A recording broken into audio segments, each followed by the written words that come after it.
আসসালামু আলাইকুম প্রিয় দর্শকবৃন্দ, আশা করি আপনারা ভালোই আছেন। আজকে আমি আপনাদের সামনে উপস্থিত হয়েছি সত্যবিধান নিয়ে।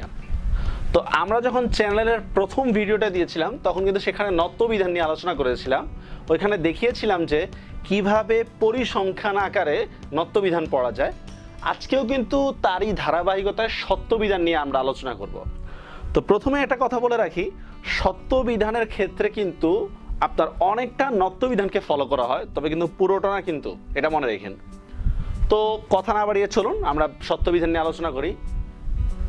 এই নিয়মটা মনে রাখবেন সবসময়, সত্যবিধান ক্ষেত্রে অ আ ধ্বনি ছাড়া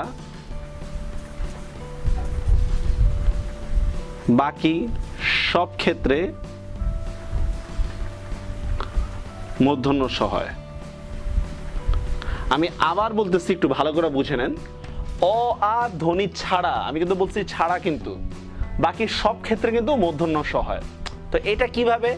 যেমন আমি লিখলাম, দেখেন, বহিষ্কার।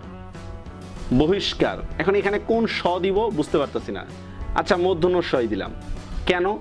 দেখুন, মূর্ধন্য স্বর আগে যেই ব্যঞ্জন বর্ণটা আছে তার সাথে কোনটা উচ্চ আছে দেখেন, এরকম না বিষয়টা। ব হ ই, তারপর কি এখানে স না? তাহলে এখন কোন স দিব বলেন? আমরা কি বলেছিলাম? অ আ ধ্বনি ছাড়া। দেখুন এখানে অ নাই, আও নাই, তাহলে এখানে আসলে কিন্তু মূর্ধন্য ষ হবে। তা আরেকটা ওয়ার্ড দেখি আমরা, যেমন লিখলাম বিষয়। সেম, দেখুন অ এবং আ নাই, আগের অক্ষরের মধ্যে রস্ব ই আছে, তাহলে কিন্তু সেখানে মূর্ধন্য ষ হয়েছে। যেমন আর দেখি আমরা যে পরিষ্কার, একই কাহিনী কিন্তু। কি অ এবং আ নাই, বরঞ্চ আগের অক্ষরে রস্বই আছে, তাহলে কিন্তু এখানে কি হবে? মূর্ধন্য ষ হবে। কিন্তু যদি অ এবং আ থাকে তাহলে কিন্তু সেখানে দন্ত ষ হবে। কিন্তু খুব ভালো করে এটা কিন্তু আমাদের বোঝা উচিত। আমাদের কিন্তু 35তম বিসিএসে কিন্তু এই কোশ্চেনটা এসেছিল যে পুরস্কার বিতরণী অনুষ্ঠানে এতই অপরিষ্কার, কোনটা শুদ্ধ কোনটা ভুল। শুধু এই নিয়মটা মনে রাখলেই আপনাদের অনেকগুলো প্রশ্ন কমন পড়ে যাবে যে অ আ ধ্বনি ছাড়া বাকি সব ক্ষেত্রে কিন্তু মূর্ধন্য ষ হয়। এরপর দ্বিতীয় নিয়মে আসি আমরা। তো অনেক শব্দের মধ্যে পাবেন অ আ ধ্বনি ছাড়াও কিন্তু মূর্ধন্য ষ হচ্ছে। তৎসম শব্দে র এর পর মূর্ধন্য ষ হয়। আচ্ছা, এখন তৎসম শব্দ সেটা বুঝবো কিভাবে আমরা?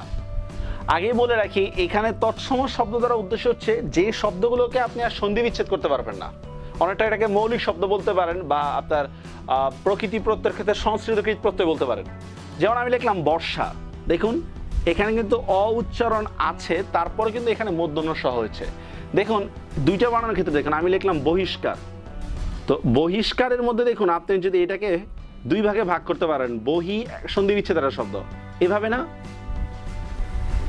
আর এগুলোর মধ্যে কিন্তু আপনি কোনো সন্ধি বিচ্ছেদ বা কিছুই করতে পারবেন না। বর্ষা, তারপরে এখান থেকে দিলাম বর্ষণ, দেখুন অ আ ধ্বনি থাকা সত্ত্বেও কিন্তু আপনার এখানে মূর্ধন্য ষ হয়েছে। তাহলে নিশ্চয়ই বোঝা গেছে প্রথম নিয়মটা কিন্তু সন্ধিবদ্ধ শব্দ বা আপনার বেশিরভাগ শব্দের ক্ষেত্রেই হয়, কিন্তু দ্বিতীয় নিয়মটা কেবল শুধু কি সন্ধিবদ্ধ শব্দ না, বরঞ্চ তৎসম শব্দের ক্ষেত্রে প্রযোজ্য, মানে হচ্ছে যেগুলোকে আমরা আর ভাঙতে পারবো না। এবার আসেন তৃতীয় নিয়মটায় যাই। বিদেশি শব্দে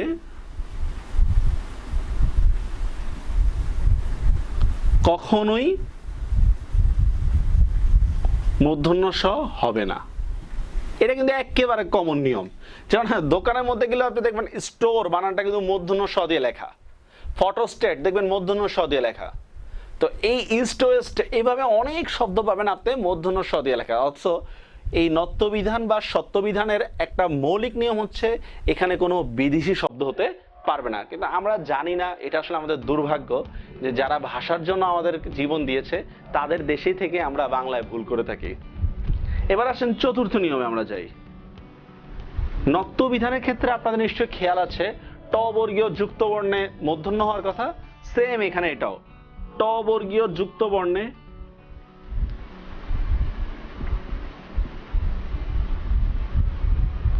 মূর্ধন্য ষ হবে। যেমন আমি লিখলাম কষ্ট, দেখুন অ আ নিয়ে কোনো কথা নেই এখানে, তারপরে কিন্তু এখানে মূর্ধন্য ষ হবে, কষ্ট নষ্ট ইত্যাদি। এবার শেষ, এটা আসলে কোনো নিয়ম নেই যে মানে নিয়মের বিপরীত। এখন নিয়মের বিপরীত আপনি বুঝবেন কিভাবে? খুবই সহজ। আমি লিখলাম ভাষণ। এখন দেখুন ভাষণ শব্দটার মধ্যে অ বা আ আছে, আ থাকা সত্ত্বেও এখানে মূর্ধন্য ষ হয়েছে না? এটা কিন্তু নিয়মের বিপরীত। তারপর দেখুন এখানে কিন্তু র ও নাই বা আপনার ট বর্গীয় যুক্ত বর্ণও নাই, তারপরে কিন্তু মূর্ধন্য ষ হয়েছে। এমনি ভাবে দেখুন ভাষা, দেখুন আগের অক্ষরের মধ্যে স্বরে আ আছে, তারপরে কিন্তু প্রথম রুলসটাকে ব্রেক করে মূর্ধন্য ষ হয়েছে। তারপর দেখুন এখানে তৎসম র নাই, তারপরও মূর্ধন্য ষ হয়েছে। আর দেখুন ট বর্গীয় যুক্ত বর্ণ নাই, তারপরও মূর্ধন্য ষ হয়েছে। তো এইভাবেই কিন্তু সত্যবিধানটা খুবই সহজ, কিন্তু এই নিয়মটা খুব বেসিক নিয়ম মনে রাখতে হবে।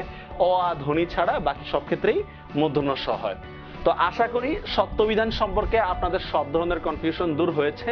আমাদের ভিডিওটি ভালো লেগে থাকলে লাইক, কমেন্ট, শেয়ার করবেন এবং অন্যদেরকে সাবস্ক্রাইব করতে উৎসাহিত করবেন। পরবর্তী ভিডিও দেখার আমন্ত্রণ জানিয়ে আজকে এখানেই শেষ করছি। আল্লাহ হাফেজ।